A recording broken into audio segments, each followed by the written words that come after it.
मागच्या 15 दिवसापासून मी या दिवसाची वाट पाहत होते आणि आज मला इतक्या लवकर जाग आली ना की सूर्योदय पण झाला नव्हता। आज मी सूर्याची वाट बघत होते की कधी मला बाल्कनीमधून हा सूर्य दिसतो।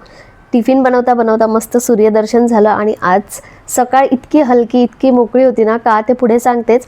मस्त बाल्कनीत येऊन अगदी कोवळ्या उन्हात मी माझा चहा घेतला आणि मला आवडतं आता तुम्हाला नेहमी इकडचा शॉट किंवा असं मी बसून चहा घेतेय किंवा केसांना तेल लावते हा शॉट बरेचदा बघायला मिळत असेल। काही जण बोर होत असतील, काही जणांना माझी झाडं बघायला आवडत असेल, कारण मला इथे बसायला खूप प्रसन्न मोकळं आणि खूप शांत वाटतं। म्हणूनच न चुकता बरेचदा मी इकडचा शॉट हा घेत असते। Hi everyone, very good morning and welcome back to my channel. I hope तुम्ही सगळे मस्त आणि मजेत असाल। मी आज खूप खुश आहे, खुशपेक्षा ना सुपर एनर्जीने आज मी व्हिडिओची सुरुवात केली आहे। मला असं वाटतंय की आज मी फ्री झाली आहे, आज मी आज़ाद हो गई। आज रियांशचा शेवटचा पेपर आहे, तो पेपर द्यायला गेलाय आणि खरंच फ्री झाल्यासारखं वाटतंय। म्हणजे इथून ना खूप मोकळा वाटतंय आणि म्हणूनच म्हटलं की चला आपल्या कामाची वेळ झाली तर वेळ वाया न घालवता आपण आजपासून सकाळपासूनच आपल्या कामाची सुरुवात करूया। तर काल काय झालं ना, मला रात्री खूप उशिरा झोप आली, 1 वाजून गेला होता आणि आज पण सकाळी जसं मी बोलले की खूप लवकर मला जाग आली। आता माहिती नाही की का असं झालं, हे एक्साइटमेंट होती की काय होतं, पण ठीक आहे। ॲक्च्युली मला झोपावंसं वाटत होतं पण म्हटलं नाही, दुपारी ना मी ताणून म्हणजे घोडे बेच के सो गए असं म्हणतात ना, तसं ताणून झोपणाऱ्या म्हटलं नको। आता अर्धा तास झोपल्यापेक्षा दुपारी मी 2 तास झोपेल।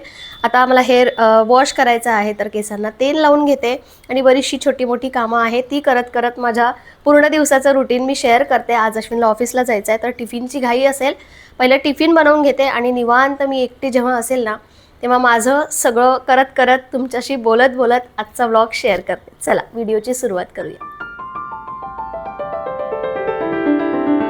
तशी तर आता लवकरच बाल्कनीत ऊन पडायला लागते, हे कोवळं ऊन नसतं 8 वाजताचं, पण आज थोडंसं वातावरण वेगळं होतं। सूर्य पण बहुतेक लेट निघाला होता आणि सोबतच ना पक्ष्यांचा इतका गोड आवाज येतो। खूप सारे पॅरेट्स असतात, त्यातल्या त्यात कोकिळ पक्षाची मला वाटतं उन्हाळ्याची सुट्टी चालू झाली आहे, तो पण आलाय आणि दिवसभर ना कुहू कुहू असा आवाज चालू असतो, इतका गोड वाटतो। बघा आता पुढच्या येणाऱ्या व्हिडिओमध्ये, आजच्या व्हिडिओमध्ये तो तुम्हाला ऐकायला मिळेलच आणि कधी कधी व्हॉइस ओव्हर करताना सुद्धा त्याचा आवाज चालू असतो, जो मला तरी खूप आवडतो। तेल लावून घेतलं, त्यानंतर स्वयंपाकाची तयारी करते कारण टिफिन बनवायचा होता आज। लौकीची भाजी आणि लौकीची भाजीत मी मुगाची डाळ टाकून शिजवत असते, पटकन भाजी आणि चपाती करून घेते कारण त्यानंतर मला ही बाल्कनी साफ करायची होती। आता उन्हाळा लागला की पालापाचोळा धूळ ही खूप जास्त व्हायला लागते आणि बाल्कनी तर किती वेळा स्वच्छ केली ना तरी ती स्वच्छ राहत नाही, इतकी धूळ येते। तर आज जशी पाहिजे तशी उन्हाची तीव्रता नव्हती, पण जसं मी नेहमी सांगत असते की सकाळचं ऊन घ्यायचं म्हणजे व्हिटॅमिन डी घ्यायचं, पण ना पूर्णपणे त्याच्यावरही डिपेंडंट नाही राहायचं। एकदा तुम्ही डॉक्टरशी कन्सल्ट करा आणि डॉक्टरशी कन्सल्ट केल्यानंतर टेस्ट केल्यानंतर व्हिटॅमिन डीचे सप्लिमेंट ते घ्यायला सांगतात।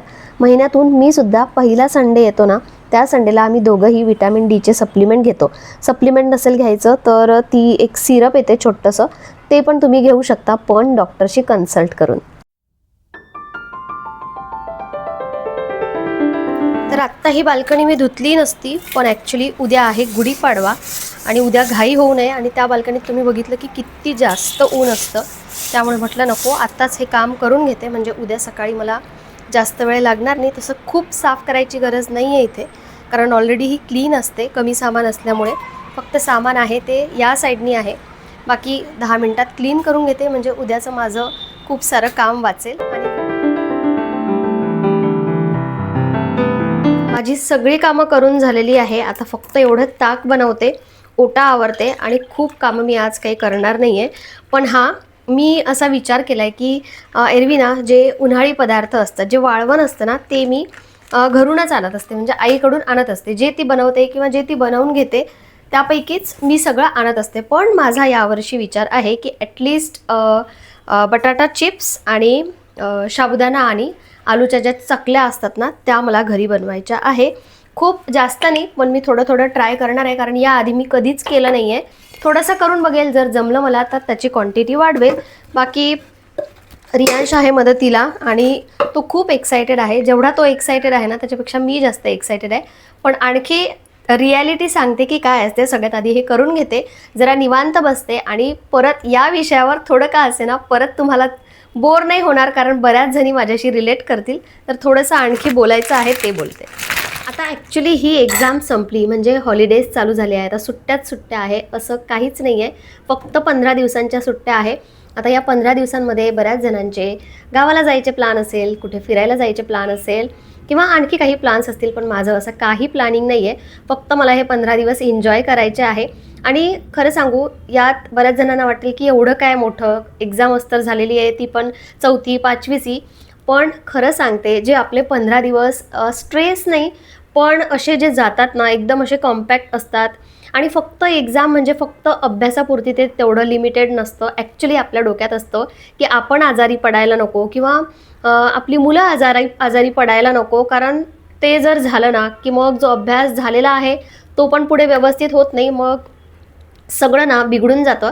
त्यामुळे या सगळ्या गोष्टी आपल्याला मॅनेज कराव्या लागतात. आपलं घरातलं काम, बाकी काही असेल, ऑफिसचं काम, एक्स्ट्रा काम, सगळं करून ते मॅनेज करताना शेवटी असं वाटायला लागतं की नको आता बस, पटकन एक्झाम संपली पाहिजे आणि सुट्ट्या लागल्या पाहिजे. बरं, आता ॲक्च्युअल रियालिटी ही आहे की या सुट्ट्यांचं सुख पण फक्त 8 दिवसापुरतीच असतं.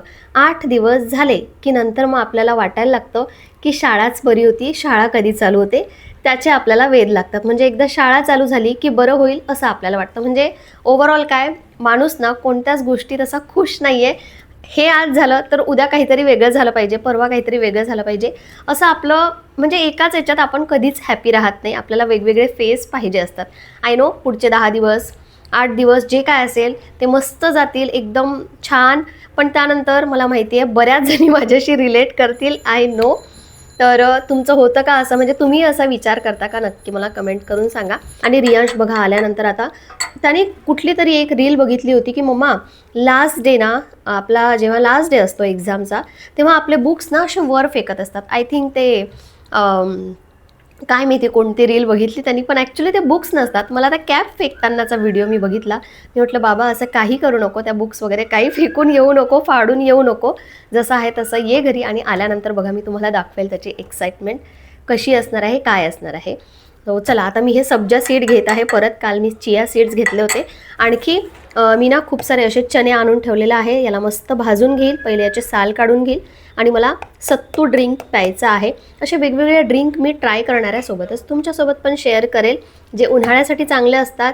म्हणजे आपल्याला वाटलं कधी, कारण आता ना खाण्यापेक्षा जास्त ड्रिंक म्हणजे असं प्यावंसं जास्त वाटतं, म्हणजे पाणी म्हणा किंवा ज्यूस. तर घरी जर बनवलेलं असेल तर कधीही बेस्ट. मग आता तुम्ही सुट्ट्यांमध्ये काय करणार आहे, गावाला जाणार आहे का की कुठे फिरायला जाणार आहे, नक्की मला कमेंट करून सांगा.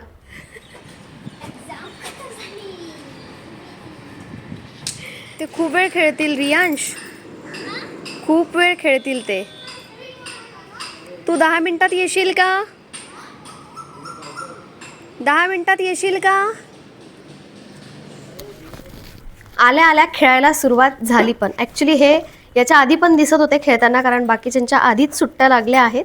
पण आज मी पण त्याला काही थांबवलं नाही, म्हटलं ठीक आहे जा खेळ. आणि आता रोजचं असणार आहे, म्हणजे या सुट्ट्यांमध्ये वन अँड ओनली गोल खेळणं, बस खेळणं दिवसभर. मम्मा मी खेळायला चाललो, 10 मिनटासाठी अर्ध्या तासासाठी घरी येणार, जेवणार, झोपणार, पाणी पिणार, बाकी जी कामं असतात ती, बाकीचं सगळं मम्मा मी चाललो खेळायला, मम्मा मी चाललो खेळायला, मम्मा मी चाललो खेळायला. दिवसभर मला हे कितीतरी वेळा ऐकावं लागणार आहे. प्लीज बेटा प्लीज, आता लगेच आल्याबरोबर उन्हात नको खेळू. पेपर कसा गेला काय काहीच नाही सांगितलं मला.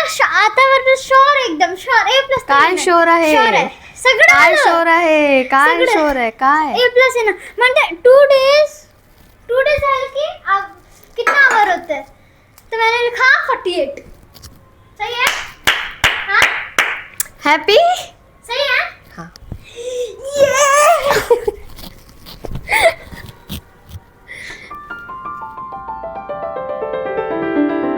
आज दुपारच्या वेळी आमच्याकडे असा मस्त हलका पाऊस पडला, खूप छान सुगंध येत होता आणि म्हणूनच सकाळपासून वातावरण जरा असं होतं. तुमच्याकडे पडलाय का पाऊस, मला कमेंट करून सांगा. थोडा वेळ आराम केला, मूड एकदम मस्त होता, पण झोपेतून उठल्यानंतर अचानक मूड गेला एका कमेंटमुळे. आता कसं आहे ना, कधी कधी आपण खूप मनापासून करत असतो काही गोष्टी, पण कोणाच्या बोलण्याने किंवा असं आज जसं झालं एका कमेंटमुळे माझा मूड गेला. आता मी मान्य करते की मी परफेक्ट नाही आहे किंवा मी ॲक्टर नाही आहे की नेहमीच माझ्या हातात स्क्रिप्ट असते. माझेही काही शब्द चुकत असतील, रिपीट होत असतील, कधी जास्त बोललं जात असेल आणि जिथे गरज आहे तिथे मी कधी कमी बोलत असेल. पण मला वाटतं हीच रिॲलिटी आहे, आयुष्य असंच आहे, आपण नॉर्मल आयुष्यातही असंच करतो. आता मला माहिती आहे की माझ्या प्रत्येक व्हिडिओमध्ये माझी किती मेहनत आहे, किती धडपड आहे. सजेशन्सला मी ऑलवेज वेलकम असते. आता मागच्याच व्हिडिओमध्ये रिपीटेड शब्द कमी वापर असं एकीने मला सांगितलं आणि ते मनापासून मी स्वीकारलं. पण काही जण शब्दांचा असा वापर करतात ना की ते खरंच मनाला लागतं. म्हणजे मला वाटतं सांगायची एक पद्धत असते. जरा चांगल्या भाषेत सांगितलं ना तर आपण दुसऱ्याला खरंच मोटिवेट करू शकतो. माझी फक्त एकच विनंती आहे की जर सांगायचं असेल तर थोडं खरंच सजेशन द्या, प्रेमाने सांगा. कारण स्क्रीनच्या त्या बाजूला ना एक माणूस आहे ज्याचं मन आहे आणि त्याला भावना असतात. शेवटी तुम्ही जसं जगाला देताना तसंच काहीतरी तुमच्यापर्यंत परत येतं, एवढंच मी म्हणेल. बाकी मी माझं काम करत राहणार, तुमच्या शब्दांनी मी काही थांबणार नाही आहे. थोडी चुकत असेल तर थोडं शिकत पुढे जाणार, पण थांबणार नाही. संध्याकाळ झाली आहे, मस्त वारा सुटला आहे आणि जे मी बोलले आता त्यावर मी खूप काही विचार करणार नाही आहे. कारण काही मिनिटापुरती आपल्याला वाटतं, नंतर आपण ते सोडून देतो. आता एक्झाम झाल्यानंतर ना पिझ्झा पार्टी करायची असं आमचं ठरलेलं. पण खरं सांगू आता तो पिझ्झा खायची अजिबात इच्छा होत नाही. पण असं वाटतंय की नाही, आपण बोललो आहे तर काहीतरी केलं पाहिजे. रियांश तर खेळण्यात इतका बिझी आहे की त्याला आठवणार पण नाही. फक्त रात्रीचं जेवण जेवताना किंवा आल्यानंतर तो म्हणेल की मम्मा काहीतरी चांगलं खायला दे, मग त्याला नंतर आठवायला लागेल. त्यापेक्षा म्हटलं चला आता बाहेर जाऊया. बाहेर जाऊन काहीतरी खाता आलं तर ठीक, पण तो आला तर, नाहीतर मग पार्सल आणावं लागेल किंवा मग घरी आल्यानंतर ऑर्डर करावं लागेल. आता बाहेर एक राऊंड पण मारून येतो आणि उद्या गुढीपाडवा आहे तर त्यासाठी थोडंसं सामान पण आणायचं आहे, ते पण सामान घेऊन येते. आणि जर झालंच यापुढे म्हणजे काही आणलं किंवा काही छोटंसं सेलिब्रेशन झालं तर तेवढं फक्त तुमच्याशी शेअर करेल. बाकी मला असं वाटतं जे मी आत्ता बोलले की मी नेहमी म्हणत असते की आपण जर कोणाला चांगलं नाही बोलू शकत ना तर ॲटलिस्ट आपण आपले शब्द आपल्यापुरतीच ठेवले पाहिजे. दुसऱ्यांना टोचून बोलणं किंवा समोरच्याला वाईट वाटेल, मन दुखेल असं खरंच अजिबात बोलू नका. कारण थोड्या मिनटासाठी का असे ना आपलं खरंच मन दुखतं, कारण समोरच्या व्यक्तीने तेवढे प्रयत्न केलेले असतात. सो मलाही एका पॉईंटला वाटलं आणि जाऊ दे आता त्याच्याबद्दल काय बोलत नाही. थोडं उद्यासाठी लागणारं सामान आणलं, श्रीखंड, लस्सी, भाज्या आणि एक छोटंसं सेलिब्रेशन म्हणून बर्गर ऑर्डर केलेले आहे. पण त्या बर्गरवर काही होणार नाही म्हणून म्हटलं चला मस्त असे घरीच गार्लिक ब्रेड बनवते. आता गार्लिक ब्रेड बनवताना ना मी थोडं गार्लिक ग्रेट करून घेतलं आणि तव्यावर थोडं बटर टाकून ते त्यामध्ये थोडेसे शिजवून घेते. कच्चं वापरल्यापेक्षा असं वापरलं तर आणखी जास्त टेस्ट येते. तर अशाच काही आता स्लाईस मी अजून करून घेते आणि छोटंसं असं आमचं सेलिब्रेशन. पिझ्झा खायची रियांशची इच्छा होती पण म्हटलं नको, नेक्स्ट टाइम बघूया. तर असं आम्ही आमचं छोटंसं सेलिब्रेशन केलं. आय होप तुम्ही सुद्धा केलं असेल. बाकी सगळ्या मॉमीजला, किड्सला हॅपी हॉलिडेज, मस्त एन्जॉय करा. मला माहिती आहे 4 दिवस सुखाचे असतात, त्यानंतर आपल्यालाच शाळा कधी चालू होते असं वाटतं. पण असो 8 दिवस 10 दिवस आहेत ते मस्त आनंदाने घालवूया. आणि यापुढे मी रेग्युलर व्हिडिओज टाकण्याचा प्रयत्न करेल. फक्त तुम्ही मला पॉझिटिव्ह कमेंट करा, कारण खरंच माझा मूड जातो, थोडं माझं मन दुखतं. चलो भेटूया नेक्स्ट व्हिडिओमध्ये. बाय.